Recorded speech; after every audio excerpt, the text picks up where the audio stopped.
রাত ৩টার সময় যখন চা খাওয়ার ক্রেভিং ওঠে তখন কি করা যায় বলেন তো? আসলে চা যারা পছন্দ করি তাদের জন্য আসলে রাত নাই দিন নেই, যে কোনো সময় চা পছন্দ।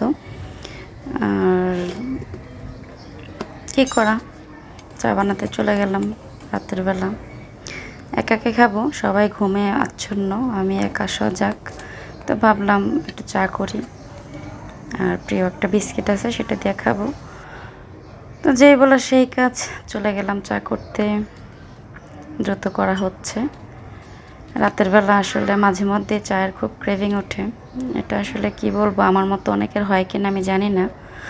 যাদের এরকম অভ্যাস আছে তারা একটু জানাবেন কমেন্ট করে যে আসলে আপনাদেরও কি মন চায় কিনা রাতে 2টা 3টা 4টার সময় চা খেতে, যদি সজাগ থাকা হয়।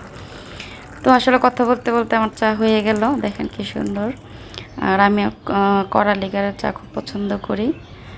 আর চিনি থাকবে একদম অল্প পরিমাণে, নামমাত্র চিনি দেয় এই আর কি। তো এই যে আমার প্রিয় পছন্দের একটা বিস্কিট, নাবিস্কো বিস্কিট, এটা দিয়ে আসলে চাটা খাচ্ছি। তো সবাই ভালো থাকবেন, সুস্থ থাকবেন এবং নিজেদের খেয়াল রাখবেন। আল্লাহ হাফেজ।